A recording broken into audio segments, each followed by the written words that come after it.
चलते हैं। ज्ञानी मुमुक्षु के लिए प्रभु नहीं दौड़ेंगे, भक्त के लिए दौड़ते हैं, भक्त के लिए।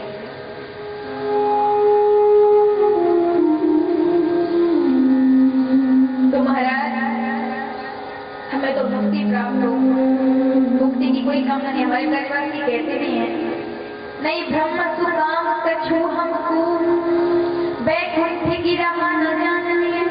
अरे कन्हैया तो हमको ब्रह्मा से मिले हो चाहे मत मिले हो, हमें ब्रह्मा विधाता से भी कोई मतलब नहीं है। हमने तो सुना है कि वो विधाता भाग्य की एक बदले है, भाग्य में क्यों बदले है।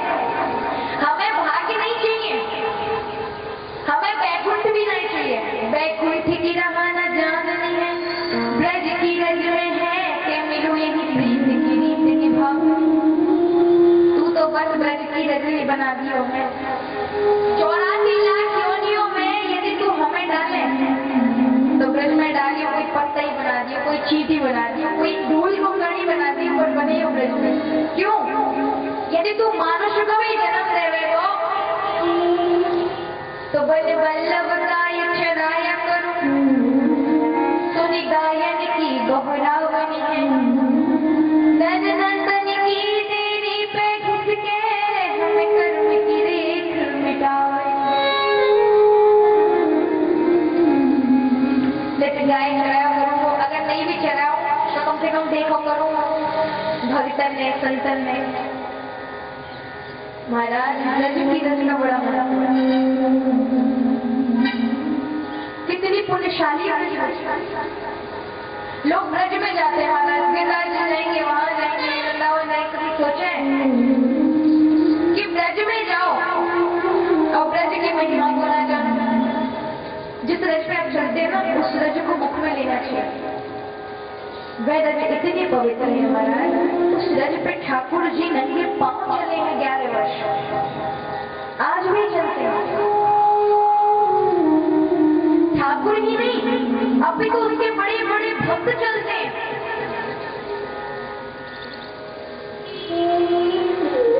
हमारे कहते हैं, रमन रेति लौट्यो नहीं और कियो न यमुना पान, एनल तू जानो कहा ब्रज को सच।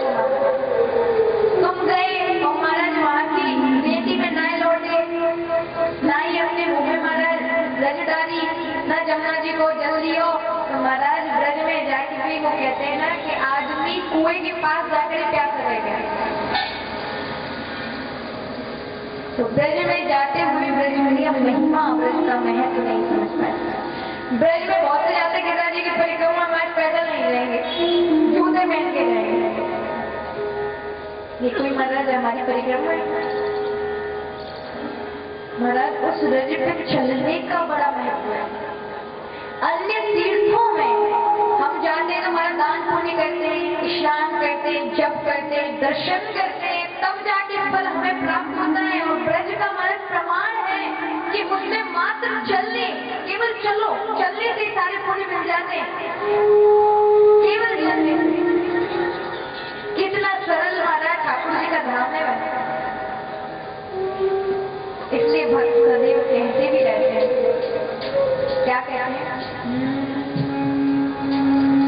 वृंदावन में श्री चरणन में हमको रहना है।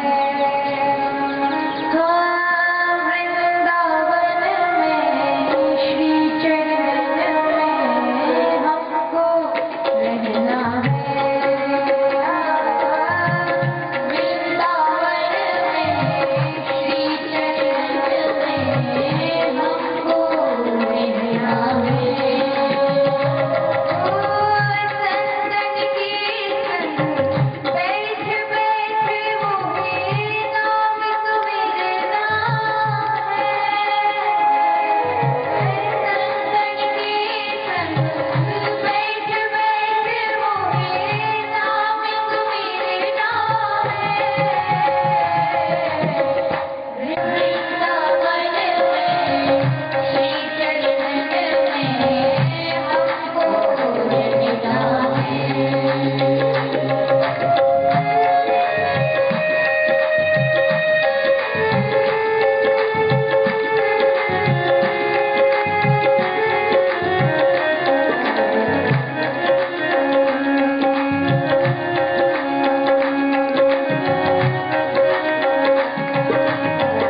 ये मेरे कर्म है, मेरे ठाकुर का कोई दोष नहीं, वो तो इन्हें सरल बना रहा है।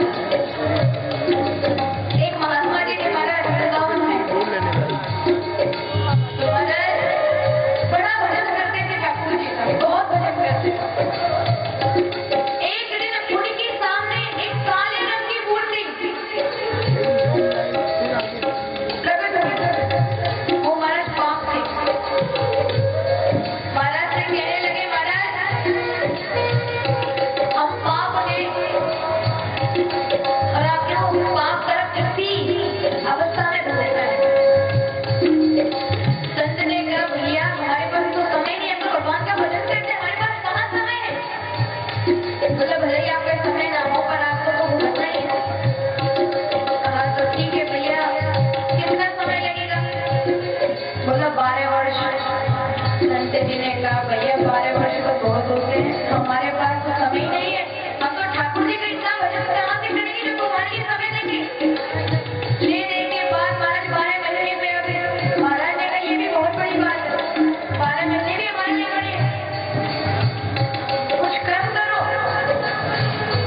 महाराज बात बढ़ते बढ़ते 12 घंटे में आ गया। संत जी ने कहा, ठीक है भैया 12 घंटे हम आपको देते हैं। वे पाप कर्म कैसे महाराज, आप 12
यमुना जल का पान करो।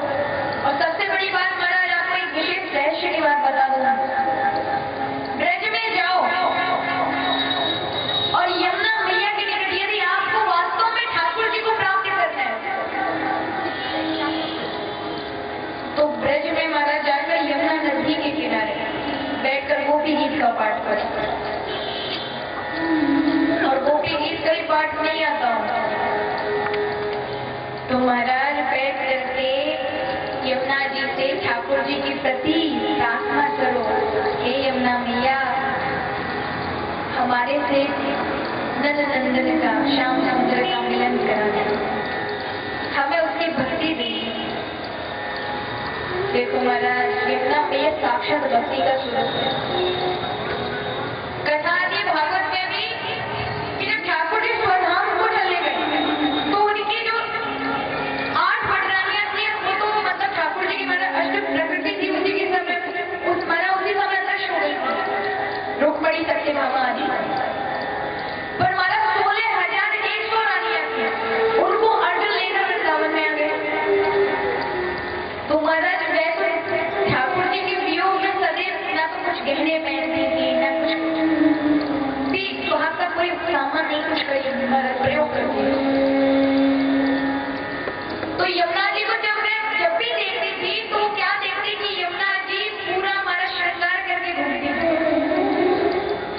उन 16,100 पटरानियों ने पूछा कि हमारे पति और तुम्हारे पति में कोई अंतर नहीं है,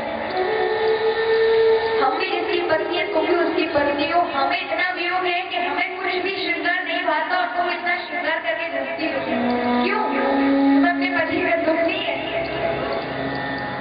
यमुना जी ने कहा मेरे पति से बेटा, तुम यदि चाहती हो तो मेरे साथ श्री जी के चरणों में अनुरक्ति कर लो, श्री जी ही मुझे ठाकुर जी से मिलवाती है, मैं तुम्हें वहां तक जाने का रास्ता बता सकती हूँ, मैं तो नेचुरली ठाकुर जी से मिलती हूँ। महाराज तब उद्धव जी